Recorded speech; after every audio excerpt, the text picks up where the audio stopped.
Welcome back to the Access Point, where we examine real challenges Black and brown professionals face at work and offer expert advice on dealing with your organization, your boss, your coworkers, and your careers.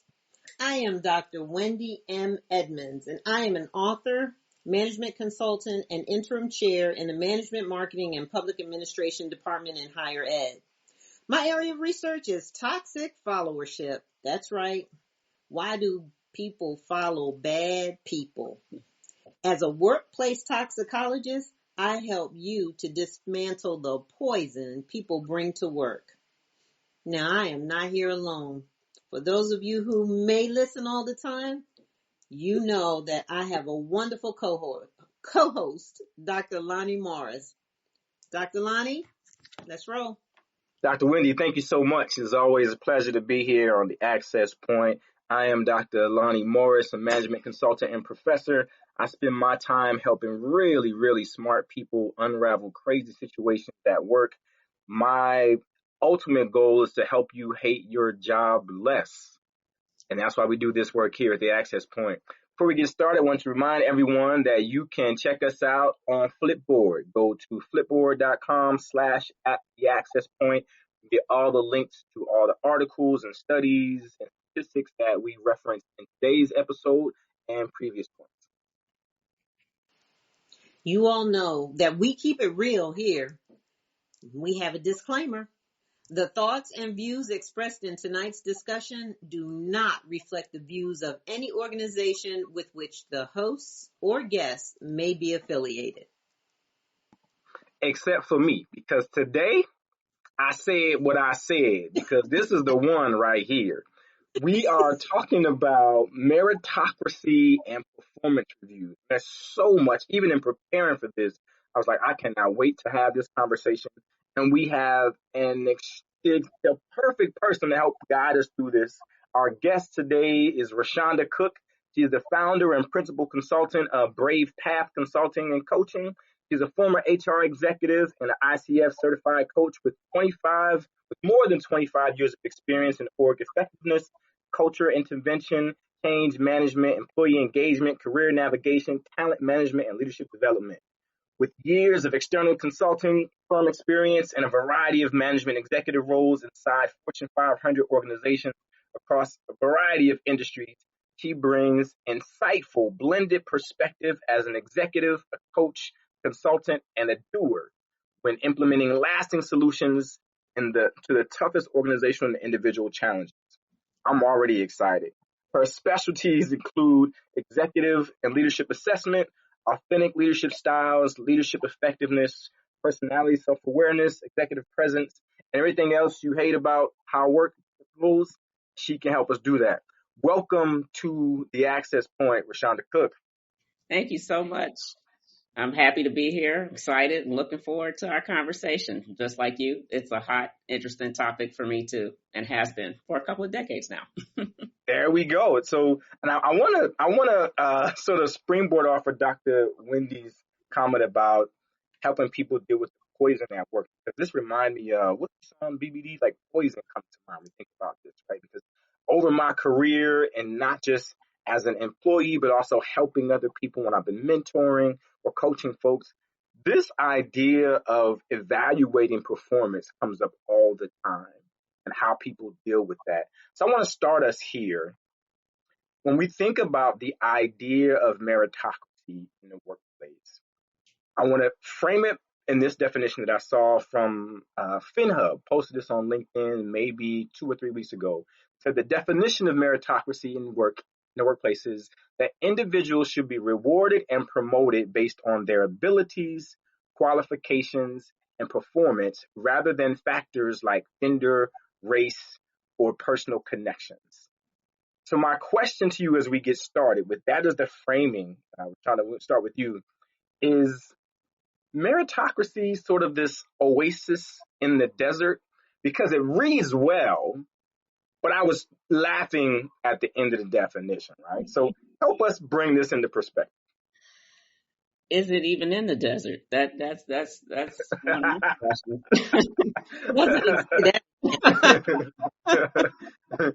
Because it sounds rather mythical to me, you know, kind of like Horatio Alger and the bootstraps and so forth, right? Yeah, yeah. It's the whole notion that there's this perfect objective system with non-subjective people just looking at exactly what all of our contributions are and magically rate us accordingly and then give us all that we deserve in terms of compensation because there's unlimited budget available to all these corporations to spread the pie the way it's supposed to be.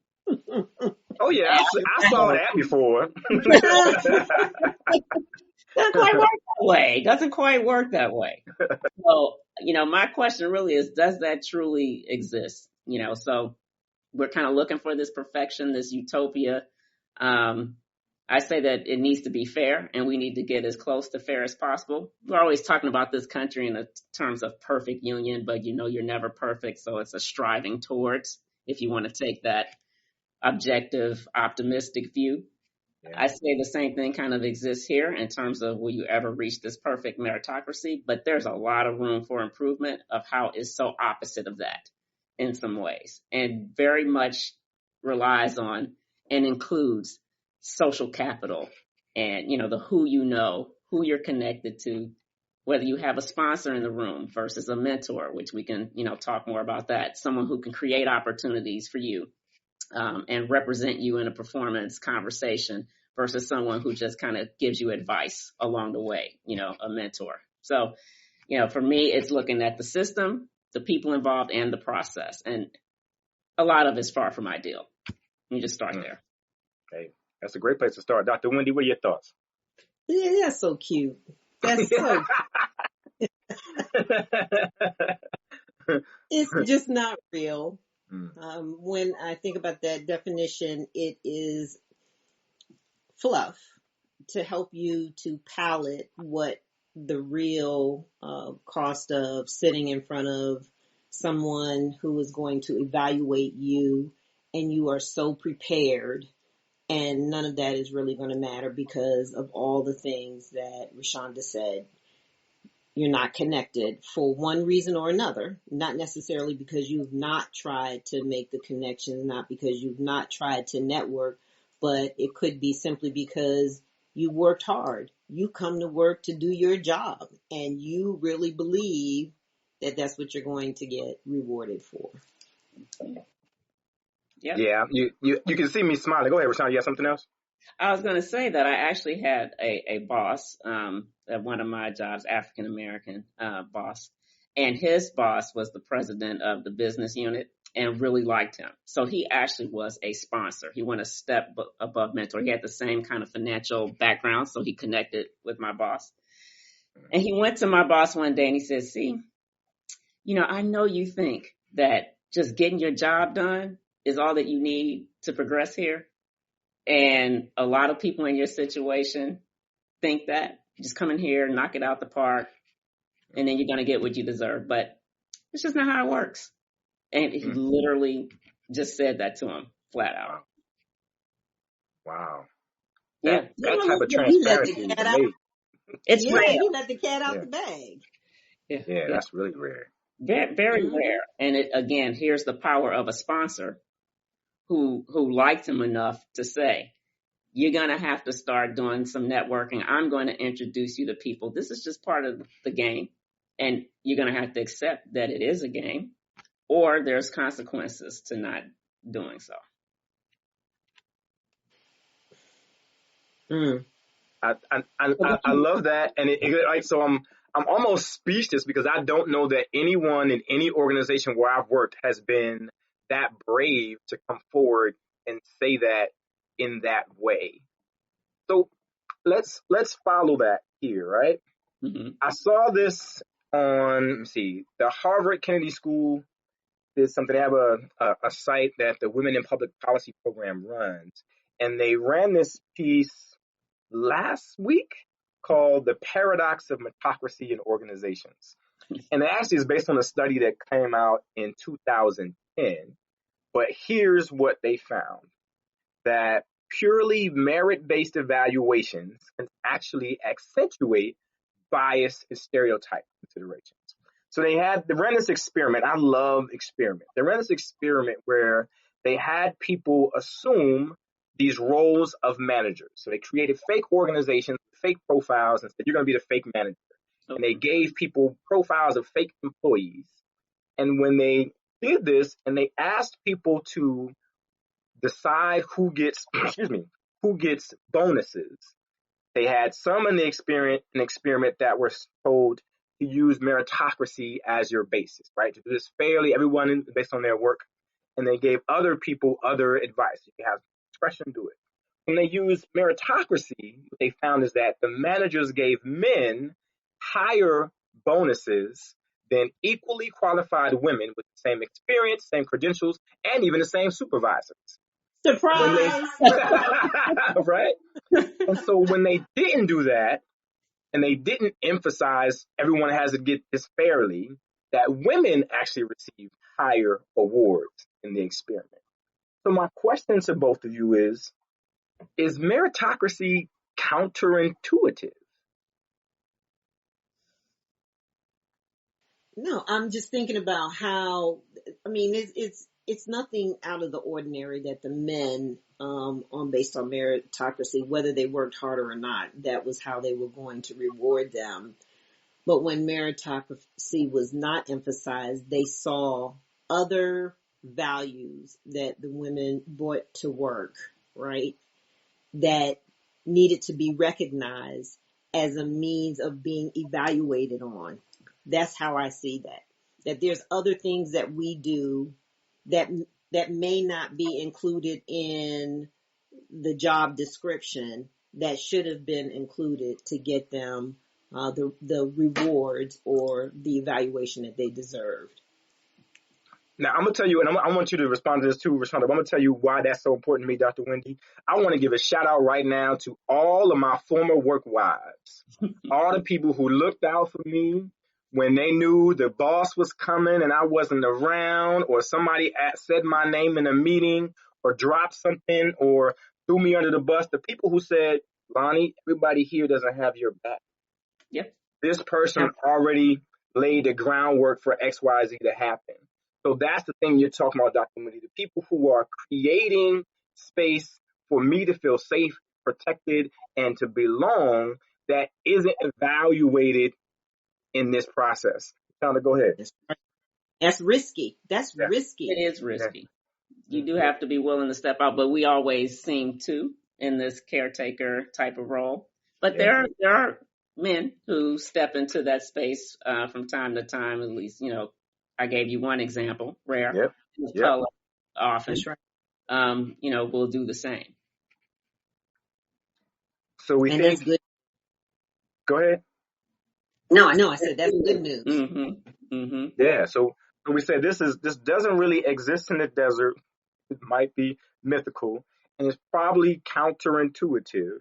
So then my next question is, I think you'll love this. If all of that's the case, why do performance evaluations suck so much, right?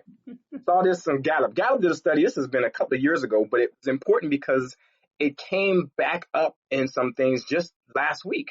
Mm-hmm. More harm than good. The truth about performance reviews. And here's what it showed. That only 14% of the people that they surveyed said that their reviews inspired them to do better, right? It supported them in moving forward in their path. And that in most cases, managers weren't doing their part because they weren't trained to give feedback properly throughout the year. And that they only addressed issues that were already in the past. So if we know that meritocracy is mythical, if we know that just the practice, that there's data that shows us it's counterintuitive, why are we stuck in this conundrum? Shonda. Well, we kind of get back to some of what I said in the beginning around the system, the process, and the people. So those issues that you mentioned, you're asking ultimately, why does it suck? It's because people aren't good at it, right? It sucks, yeah. Yeah, they act like it's a natural talent, right? Even to be able to manage people, period, right? Beyond just performance reviews, do you really get trained how to manage people, how to deal with people? Some companies do it, some don't, some do it well, most don't. So when it comes to just this aspect of it, which is probably one of the more uncomfortable, thankless parts of the role, right? Where you have to give feedback, where you have to worry about other people's performance besides your own, where you should be shifting your brain towards, I'm getting work done through others. So this is not a burden. This is the expectation and part of your role that you are coaching for performance. What does that mean? Performance is happening every day. It is not event driven, right? Oh yeah, I'm just going to give the coaching at mid-year and end of year. Or if you're lucky, quarterly. Some places have moved to monthly. But there's been this struggle about this continuous ongoing feedback and need for that. And then let's talk about what's constructive feedback, right? It's actionable, specific behavioral feedback, not your general impression, not what you heard somebody say once. It's a consistent thing that you can really demonstrate to someone, this is what they're not doing, and therefore they can see readily this is what they need to be doing. That doesn't happen. And then when you challenge, because I'm a challenging type, right? And our managers, you're going to have to, give me the specifics. Then it's your defensive. No, I'm seeking to understand your feedback, and you need to be able to be specific enough so I can actually act upon it, assuming I agree with it. That's usually not a two-way dialogue. It's kind of talking at you. And the expectation is that you just take it in and move forward with it, right? So, that's just a short version. I got a litany of things that can be approved, but that's, some of the reason why it's not regarded well. And that 14% doesn't shock me at all, because that's the typical experience. Yeah. And I love what you said here, because I'm thinking back over my career, and I want to frame it this way. Mm-hmm. So I've been a director, and so at the middle management level, at the executive management level, and sometimes supervised as many as 30 people, 4 units, and never in my entire career has the organization for whom I've worked put me through any type of training on supervising, feedback, and leadership. 0 times. Yeah. 0. And let me tell you, even when I worked in the department that was specific to understanding how people work better, not a single time did I ever have to sit through anything and get certified and get qualified, get an assessment, a certificate, talk to somebody, get some instructions, go through some coaching, look at examples, be evaluated on how I'm doing it and get feedback on it so I could go and do it better. Not one time at all. Which is terrible. It's terrible. Yet you were held accountable for that, though. Absolutely. All the time. And impacting the careers of others. So, at least they were dealing with someone in you that had some level of self-awareness about it, right? Mm-hmm. In the space, and understand the importance and can intuit your way through it. But what about those who are just truly lost, don't really want to do that, but didn't want to stay an individual contributor, become a manager, and now you're supposed to be directing my performance, setting up my ratings, which impact my money, my career progression, and my financial future. Just have that no training. I know who they are, because I work for all of them. All of them. They was always my boss. That was always my boss. I don't know why. I'm just here so I don't get fined. Sit down. Let's go through this real quick. Let me give you your numbers, and that's it, right? That was it. Yeah. Dr. Wendy, we're back to why does this suck so much? Go ahead. Yeah. It's by design. It's really to protect the organizations so that they can protect their money and their pockets, because suddenly whoever's evaluating them, they do really well, because they're the ones that end up with the really good promotions, right? And salary increases. But I never feel as though it's an inspiring event from a career standpoint. Just think about this. Whenever it's time for performance appraisal, you walk in armored up, like you have to get ready for this. How to get ready. I have my business case for my performance. Right.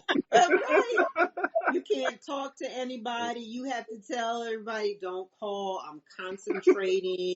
I got to get myself. You never feel really comfortable anyway, or like this is going to be helpful. I'm going to learn from this.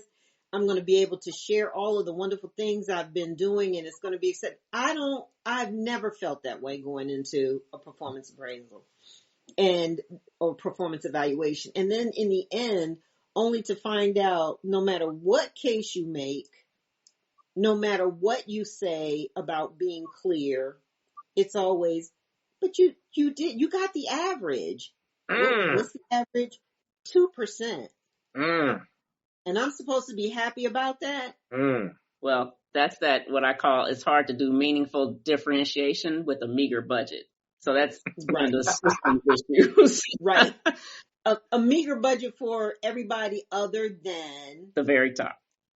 The very top. Yeah. And so I've had both experiences. I've had really good performance management experiences, meaning that I own performance management in one of the Fortune 100 companies. I've tried to create the training that you did not have, Lonnie, and equip people to have these conversations. And I'm an authentic person, straight shooter.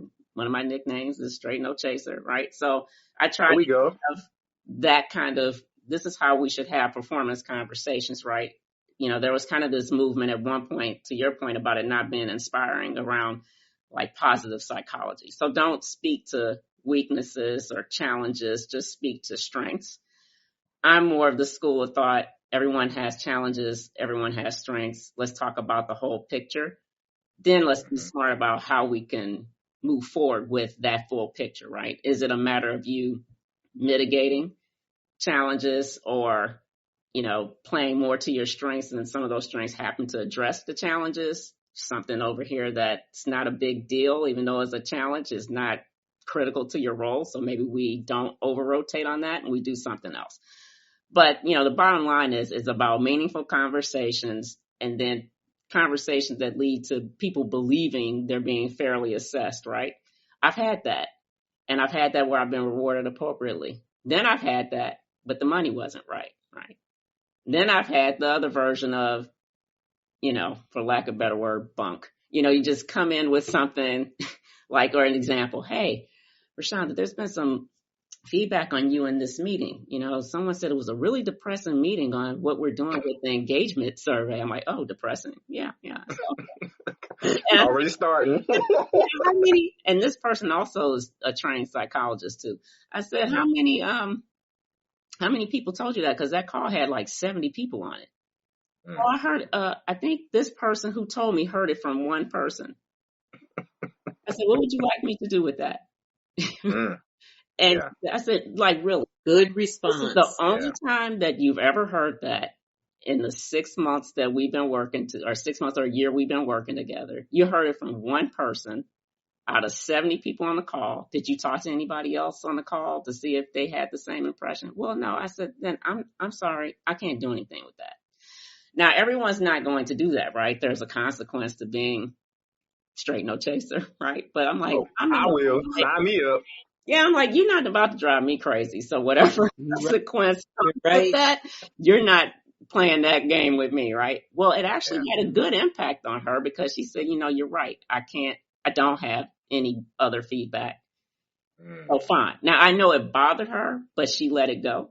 Now, the next time she had some different feedback, she had a very specific example, you know, specific behavior. And she said, and she literally said, and I know in order to give you the feedback, I have to come to you with this specificity. There we go. Okay. And I can take that point and I'll deal with that situation, and it won't happen. And then we move forward. So, and again, trained psychologist in talent, but I had to get her to see where she was failing in her performance management messaging to me, because it wasn't helpful, right? So it hit that are a problem for me, right? You bringing me a one-time situation. It should be a theme. And then you're bringing vagueness, and then from one person. Yeah. I just hope she was able to transfer that and use that for other people as well, not just for you. I hope. Because that was a learning lesson for her. Yep. The challenge is someone always has to be someone like us to get someone to learn that lesson. It can't come at a price. It can come at a cost, and not everyone's going to do that or feel comfortable doing that, nor should they have to do that. Yeah. That's why the It training remind, is critical. But again, do you even believe in the meritocracy part of it? Is the whole other part of the conversation. so So it, where's the research on meritocracy versus creating safe spaces? mm, that's interesting. So let's stay there because I got a question about the safe space. So I Mm-hmm. saw another Harvard study from 2021, and it's called "Can Gender and Race Bias in Performance Evaluations Be Disrupted?" So follow me on this, right? This was about whether or not you should share your self evaluations first. And so I've got a lot of funny stories about this. People who I've worked with and worked for who never knew anything I was doing until they read the self evaluation 2 weeks before our time to talk, and they go, "Oh, I didn't realize that was happening." So this study is saying that there's some evidence around this because not sharing the self ratings with managers up front, excuse me, could help make it a little more equitable in evaluation. So let's find this. Because they said that when they did this study, when people did not share their self evaluations first, that the bias relative to race in the evaluations was introduced by managers, right? So that they saw differences in race, even with people who were equally yoked in the organization by performance, by status and tenure, that they saw it differently from white and black and Asian and Latino. It also said that the race gap was stable across the years. So even when you shared the self-evaluation first and not, that managers still, over time, they did this over 5 years, still made race impactful. But we're not even to the tipping point here. This was a global study that looked at an organization based in the U.S. but had offices in 20 countries. They looked just at the U.S. that the global data, the race gap was driven by U.S. Like it was us. Mm-hmm. People over here, they're making the differences in terms of evaluating people by race. That managers assigned lower ratings to employees when the self ratings were not available. So if you had not already evaluated yourself and handed that over to the manager, they already rated you lower, which is why, Dr. Wendy, you said you got to come in armed up and ready to fight. And then when white women rated themselves low, managers closed the gender gap. So partly because they used previous evaluations. So if a previous evaluation was available, they looked at that, but they did not close it for women of color. And in fact, for women of color, they exacerbated the race gap when the self rating wasn't available. But here's something really interesting. When they looked at employees who were new to the organization, so they didn't have a previous evaluation history, that though in those situations, the women of color ratings were on par with their white counterparts. And in fact, they had higher ratings than their white male peers. So my question, and this goes off what you just asked, Dr. Wendy, where is the safe space for us in this? Mm-hmm. It's not, and it even seems like there's a honeymoon period if you're new and they have nothing to Yeah. evaluate. Yeah. That 1 year, when you say, Rasháanda, come Yeah, on, my like familiarity that's a breeds honeymoon. contempt. That's what I started thinking. I'm like, that's crazy. Like, so you don't know me, so you're gonna give me all this now that you see my great performance is lesser than? I'm like, wait a What? minute. What? Make it make sense. I can't figure that one out. Yeah. But This is in no way creating a safe no. space. And when performance evaluation time comes up, people talk, you hear the chatter. It's anxiety. It's filled with anxiety. There's no safe space to have these discussions because year after year, people who have been there a long time, they don't even take it seriously. Now, what I will say is that higher education is a different beast. And so you can go in with your 100 pages if you want to. The truth is, it's going to be a rubric. But what happens in higher ed is it's hierarchical as well. So while people who may be evaluating you may not have the same what would I call it? When they're evaluating you, what they're looking for in you, they may not have for themselves. I'll put it that way.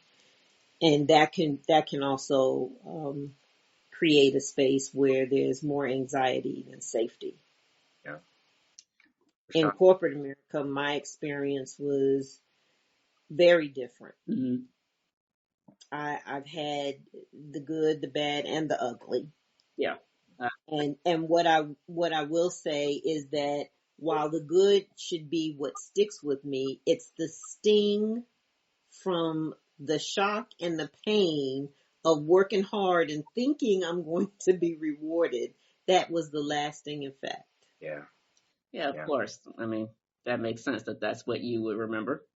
I mean, that, had a lasting impact on you and lasting impression.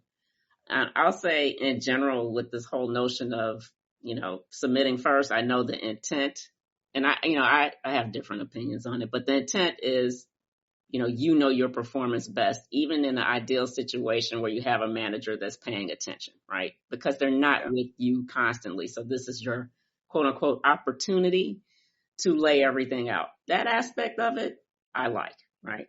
The aspect I don't like is the rating part. Let's say that I'm a tough grader, I might rate myself lower than what you might have given me. I feel like I'm anchoring myself. Yeah. And not really knowing what do you think, right? Because you're human too. You're gonna, even in the best of situations, you're gonna pay attention to what I said. Like, oh, well, I thought you were a 5, but you were a 3, or vice versa, whatever it is. Like, am I really getting your full, honest assessment by doing this first? So again, I think there's pros and cons to it. The bottom line is, whatever route you take, whether someone's doing it first or they do it afterwards, the problem is all the biases that come into play, whether they're conscious or unconscious. Some people is conscious, right? And they're favorites, and it's subjective, and it's who I like, and the ratings come out accordingly. And especially when it comes to, because they were trying to do some decoupling. Some companies have done this, decoupling performance management from compensation, which is a whole other ball of wax. But it's that compensation piece that'll sometimes make a manager go back and change a rating that they might have otherwise given you, but they want to give somebody else more of a merit increase or more of a bonus. So they play with your rating in order to accomplish that for them. They call it calibration. That's a nice word for it, right? Manipulation. Right. Manipulation, blind to money. But, and I've been on the other side of this with someone, white woman. I had given her an outstanding rating. I told her at mid-year exactly what she needed to do to continue on that path. And then my boss, mind you, I own performance management at the time too. My boss came to me and said, oh, I only want one outstanding person in our group. So it's this other person. And it was someone who worked for his favorite direct report. And he said, so you're going to change that? I said, nope. We rolled out this process this year. Remember, you signed off on this, and someone's supposed to give a written justification for a rating change. We were literally trying to combat what I just said happens, right? So we wrote a policy. The manager had to give a written justification, had to be approved by HR, but this is HR and HR, right? In order to move forward with this change. And he never responded to the email. So then I go to present to the senior HR leadership team, like all these distributions for the company in terms of performance ratings, and then the HR function. And as I was walking out, he said to me, did you change that score? I said, no. Oh, wow. And then he said, well, I thought you liked me. I said, I do, but I like my integrity more. There you go. Not changing it. And then I went to my office and I hurried up and scheduled this person's performance review for 8 a.m. Monday morning, which I hated being in there that early. And not till years later did I even mention to her what happened, like long gone from the company, both of us or whatever. She's like, I always wondered why you set that meeting so early, because you came. But then she wanted to be his favorite person. after I left, and he took great care of her. But again, everything for him was kind of driven by this, favoritism, the Yeah. relationship, the social capital. She was performing, but he was giving her above and beyond, like he wanted to do for this other person, and cheat someone else out of there. So we could have more than one outstanding. He didn't want to, because they also want to look like tough graders, right? Yeah. And was willing to play with the system. And this is another reason why at the root of all of this, no one, black, white, yellow, whatever, trusts performance management system, period. Then it gets even worse the further you Yeah. are from whatever the norm is, white, male, right? Yeah. Yeah. And so I'm glad that you started out with saying we know that bias exists in this, and we hear it in what you described in the example. And I want to raise something because about, I think it was 1 month ago, on October the 13th, I saw this on a blog for a company, Factorial, and it's 10 types of biases in performance reviews, right? And we hear about it, and I know and I look at this list, there are things that I've experienced, but we don't always have the language for it. So I want to go through some of them, and then I'll pose my question, right? So we know that there's leniency bias, right? So you want to give an employee an inflated rating because you feel some type of sympathy or empathy towards them. There's the halo or horn effect, where you evaluate someone with the halo favorably based on the one thing they do right, rather than a full picture. Or the opposite of that would be the horn effect, where there's something that they didn't do right, and you evaluate them off of that. There's the recency bias, where you focus on something that just happened relatively recently, and you don't look at the total picture over the year or whatever the period is. There's the central tendency. I love this one, that you give everyone on your team an average rating regardless of how people perform. That there's the similar to me, that you find people who have similar interests and skills and backgrounds, and so you rate them all the same. Contrast effect, and I like this one too. When you evaluate an employee by comparing them to the last person that you wrote a review for, rather than, so that's what's on your mind. You go, well, Lonnie isn't as good as Wendy. I just finished talking to Wendy, so I got to change that, right? There's the affinity, when you favor someone because you have similar shared backgrounds or interests. You might go to the same church, you might be part of the same religion, you might have the same fraternal organization. Attribution, you interpret the performance of others based on internal beliefs and opinions rather than the logic and facts. So there's something that's in you that's really guiding it. And there are some others. So my question around this is, if we know that bias is the enemy, and we've got this list of things, I'm wondering, what is it that we need to look out for as Black and brown employees? And this is as from managers and employees. So because sometimes when we do lists on the show all the time, and our producer loves when we do lists, but sometimes we know the list in itself doesn't capture all the things that we have to do. We need to give the anger translation of the list. So what are the things that are missing that we also deal with? I kind of want you to start.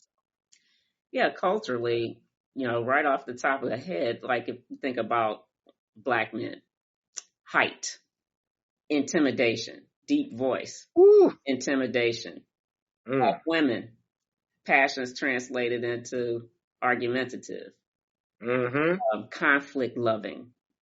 All of these cultural things, are always given some negative meaning, right?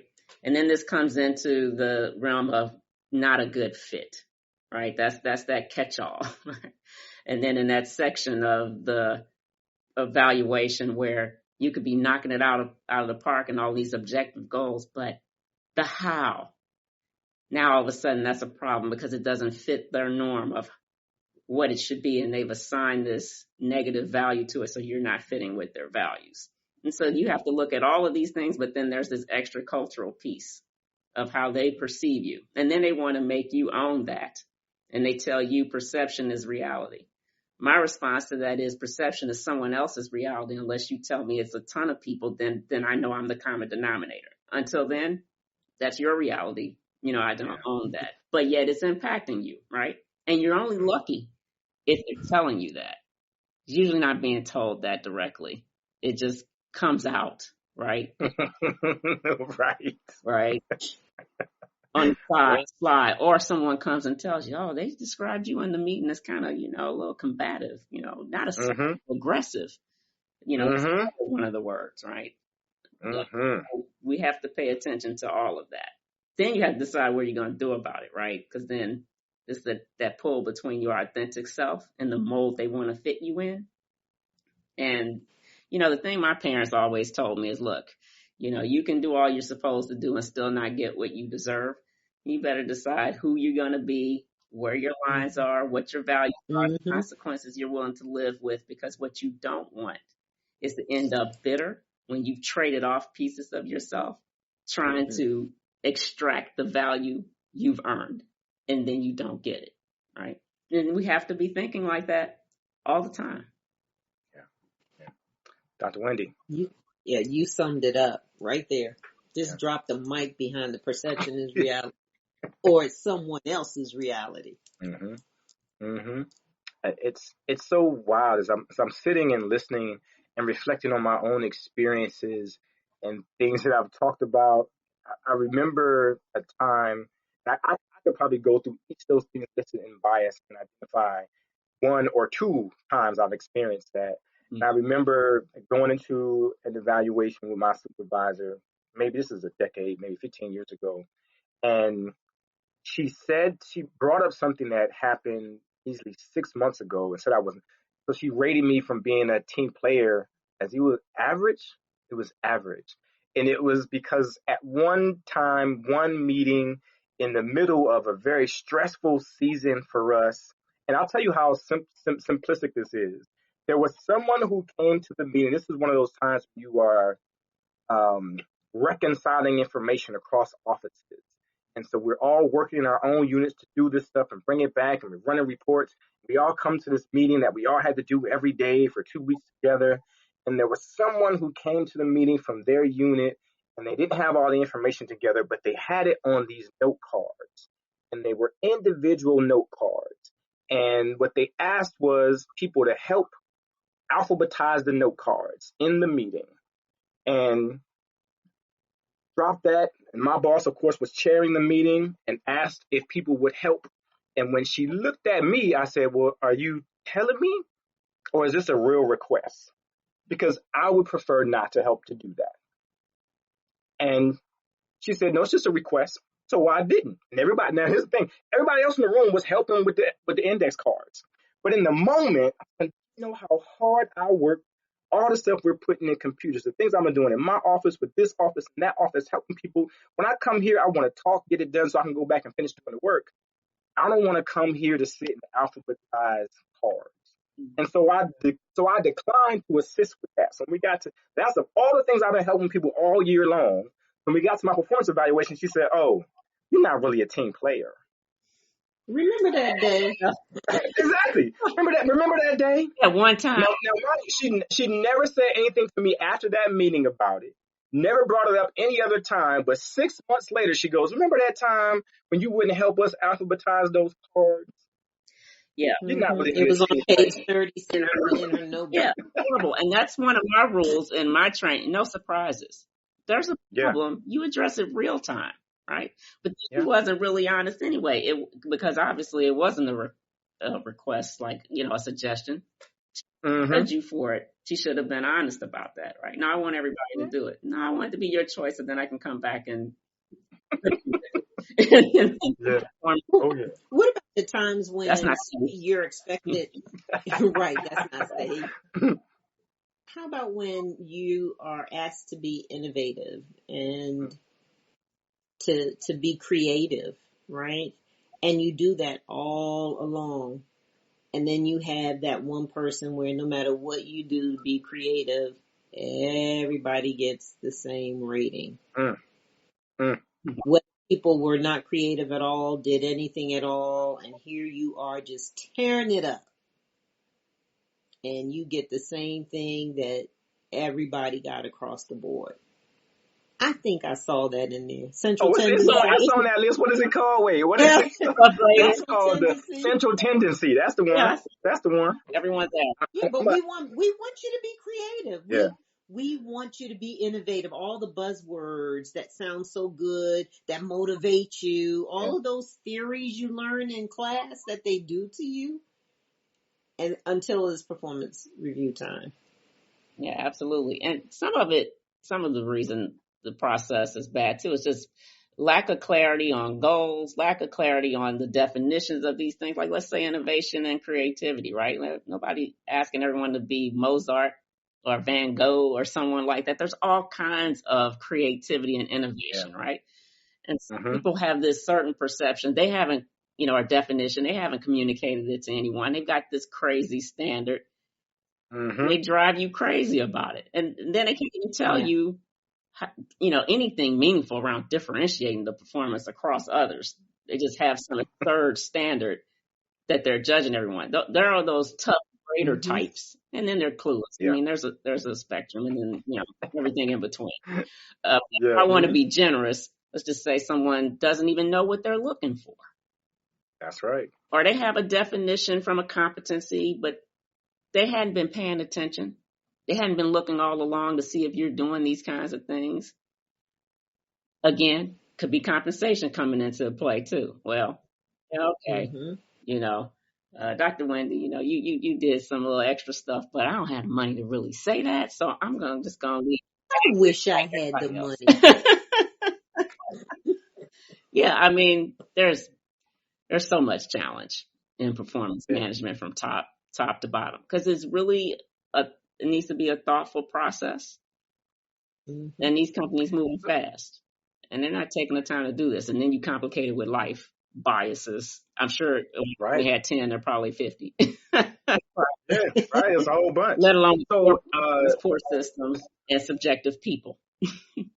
Yeah, that's it. Society of Human Resource Management did a report earlier this year in the spring, and it's called The Real Performance Review Problem, right? So we got, let's listen to some of these. I think I saw it. So that only 26% of companies that they've surveyed said that their review systems are effective.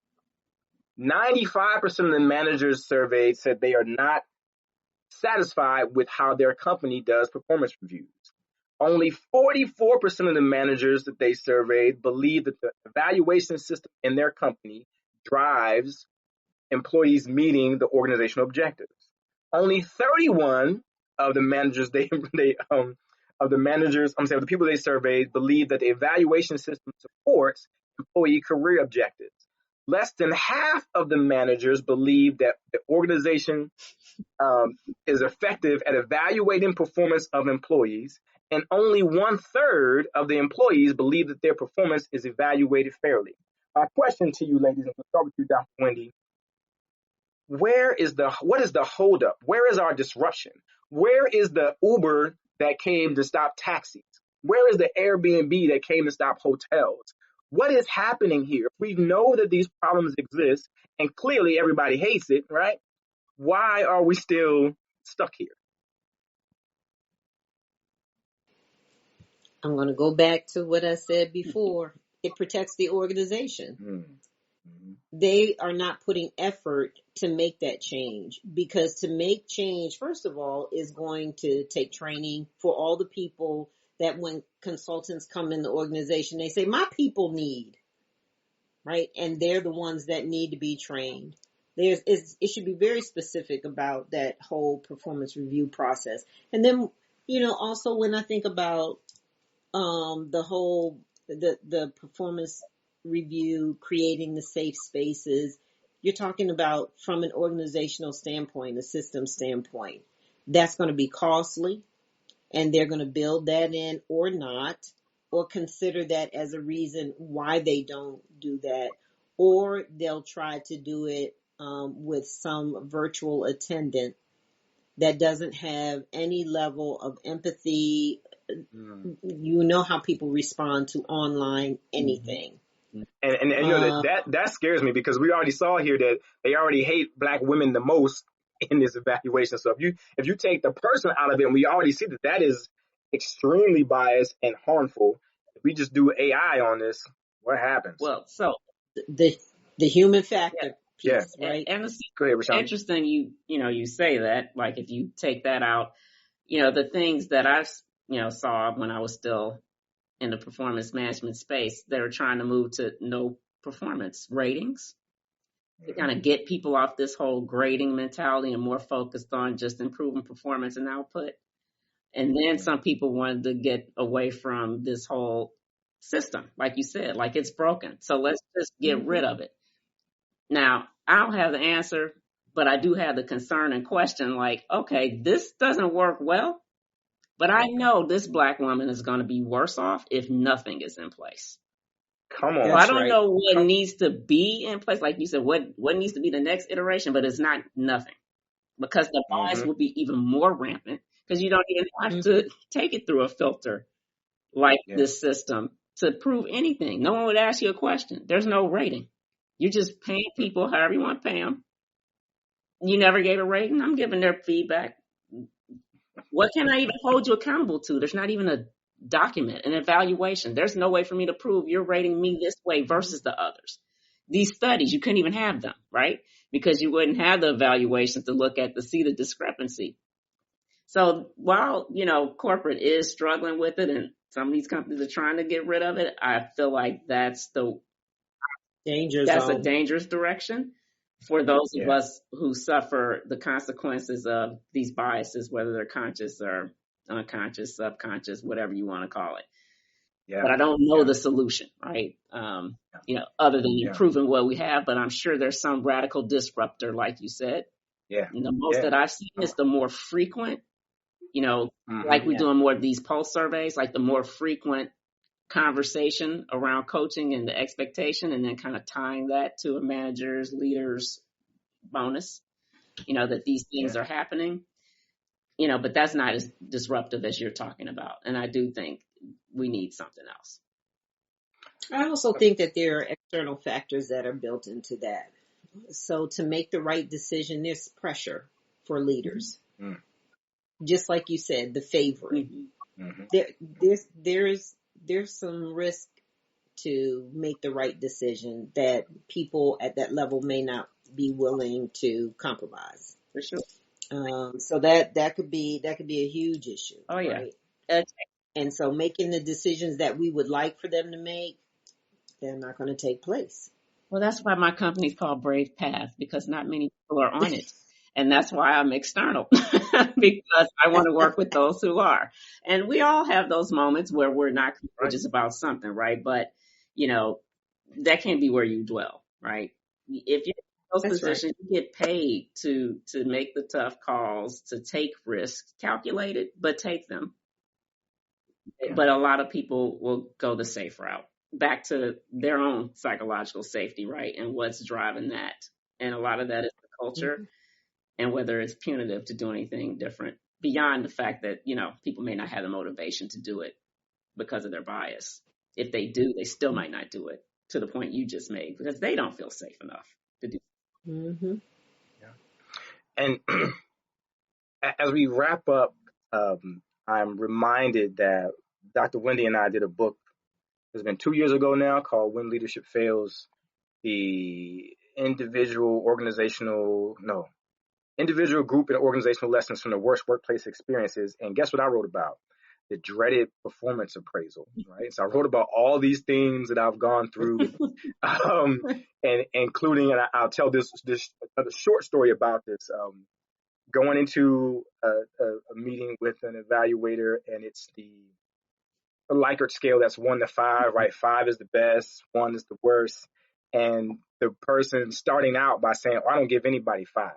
Right, that's how we start the meeting. I don't give anybody 5, and I'll tell you, I can laugh about it now. I was serious in the moment, but I already knew that was the type of person you're dealing with. I never said anything. I said okay, and so when I went through and got all of my evaluations that were 4 3s rather than 5s and 4s, I left that meeting and went directly to the HR office and said, "Hey, my boss just told me that he doesn't use 5, so I got a different scale than everybody else.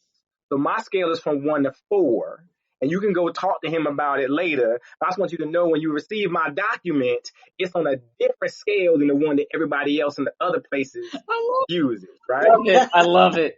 I went immediately to HR and said, Oh, just check. so you know, there's something different here. Yeah. And so it makes me think about what I've learned, not just in this conversation, but over time in dealing with this. And I want to make sure that our listeners get a chance to reflect on that. So when we're talking about meritocracy, performance evaluations, appraisals, we want employees to remember that you have to take stock of the social capital aspect of this. That while they may tell you that it's just a performance, that performance is very broad and sometimes nebulous. That means networking and building relationships and identifying people who can help you navigate some of these troubled waters is really important. Also remember that when you are confronted with this, that evaluating performance is not driven by a specific event. And that's what Rasháanda told us. This is about comprehensively understanding how you're contributing not just to the unit, but to the organization and where we can help you be more successful. I want to make sure that you understand that you have some power, while it may be risky, to train your manager on how to handle you when it comes to messaging, right? Don't come at me with the one person said you were disparaging in the meeting. We need some evidence to support that what you're saying makes sense for us to address.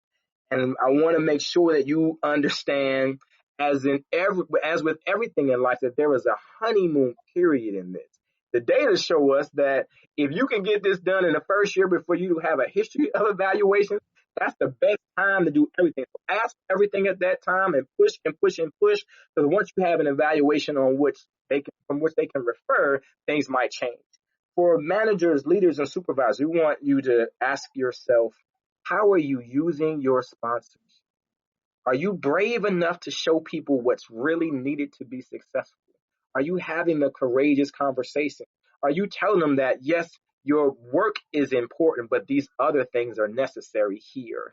We want you to be specific and consistent when you're referencing people's behavior, that it isn't just the one-off, that you can't just railroad me because of this one thing that happened that you weren't happy with that may have had an impact in some way, positive or negative.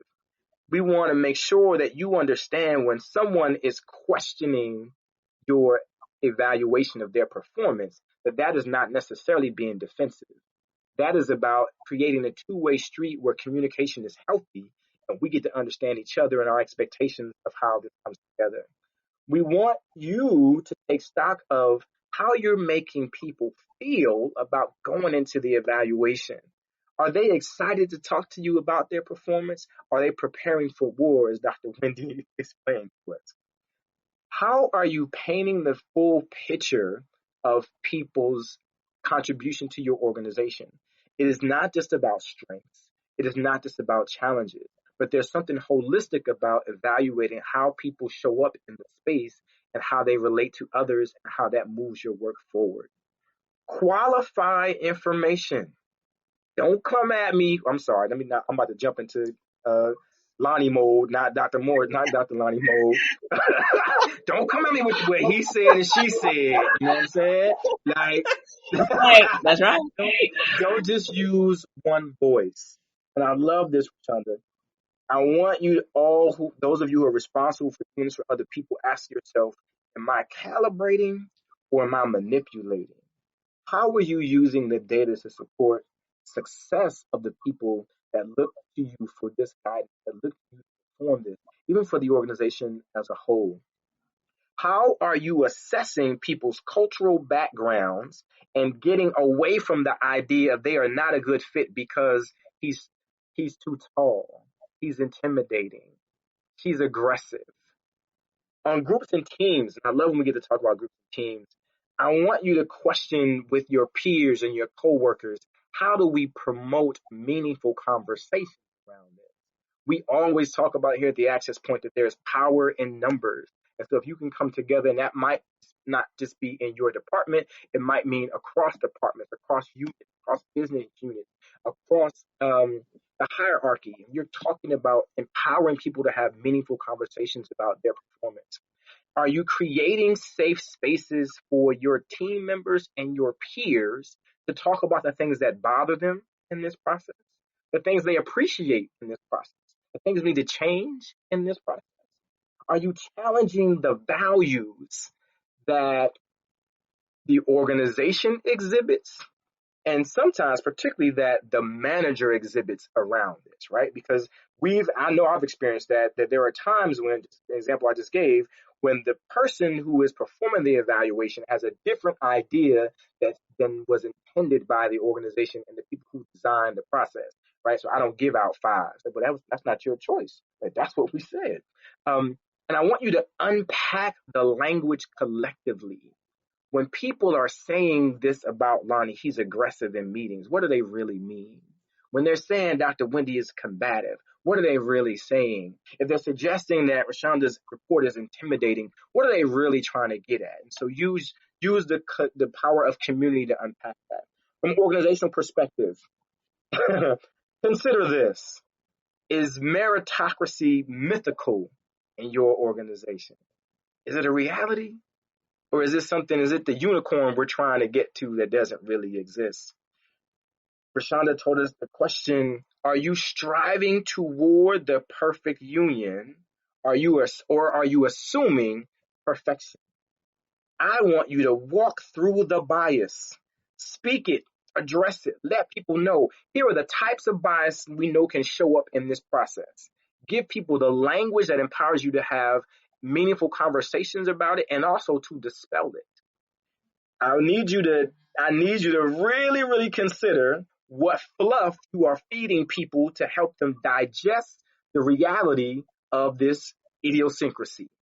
I'm saying it again. What fluff are you feeding people in your organization to help them digest the reality of this? Chandra told us, remember that this is about system and the process and the people. There are multiple moving parts to help this be effective. And how is your organization using all those together?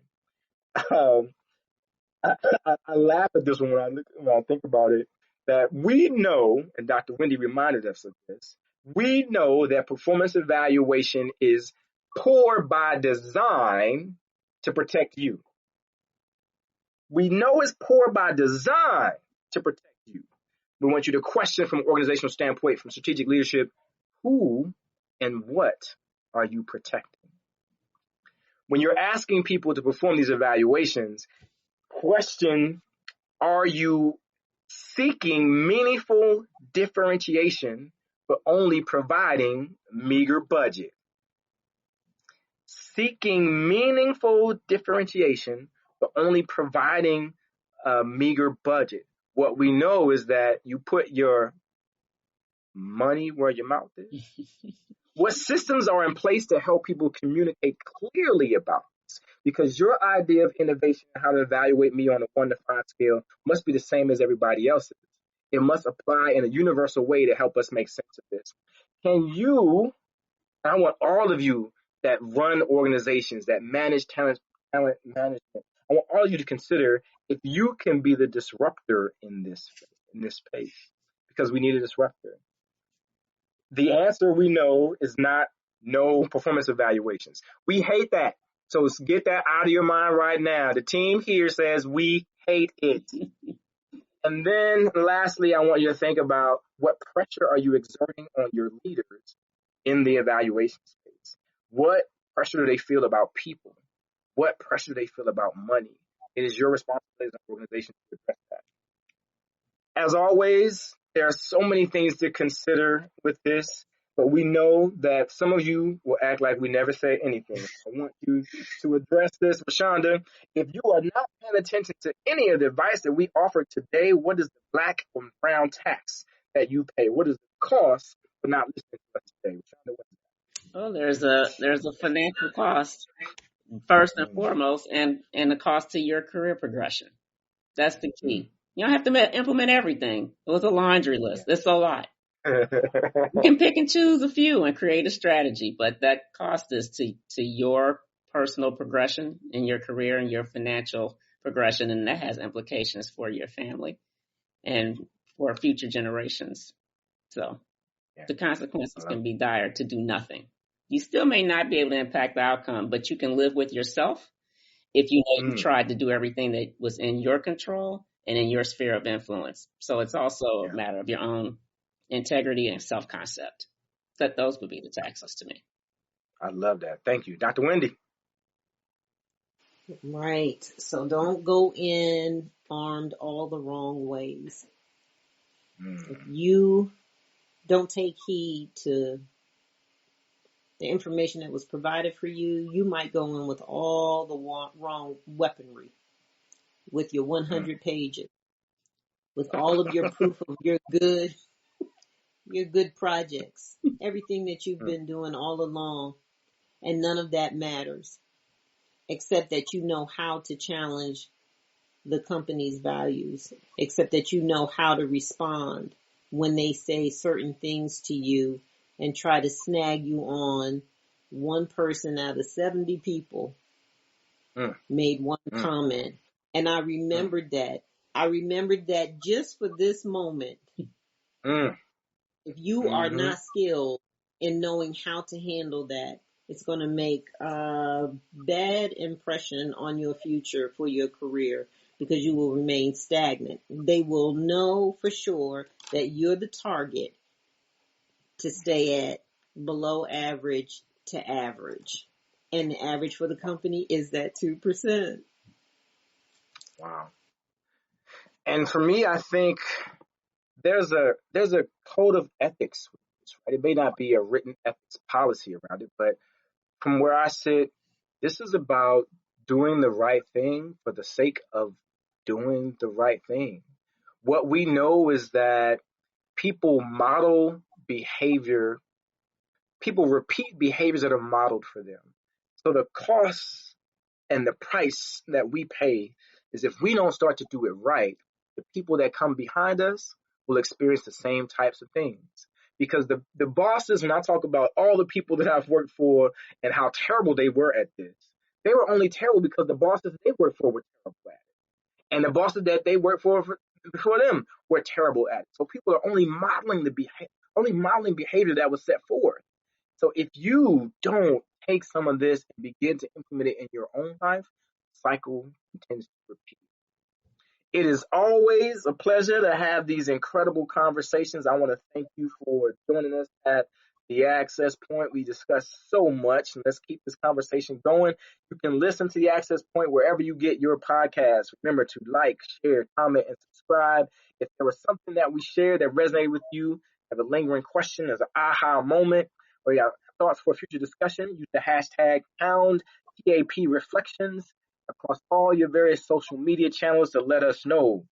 Shonda, thank you so much for being here. We're glad that you are doing brave work in this crazy, crazy place. Dr. Wendy, it's always my pleasure to be your second. Thank you for being my work wife here. And it's always good to have us here. Have a good night, everyone. Keep pushing. Night. You know, thanks.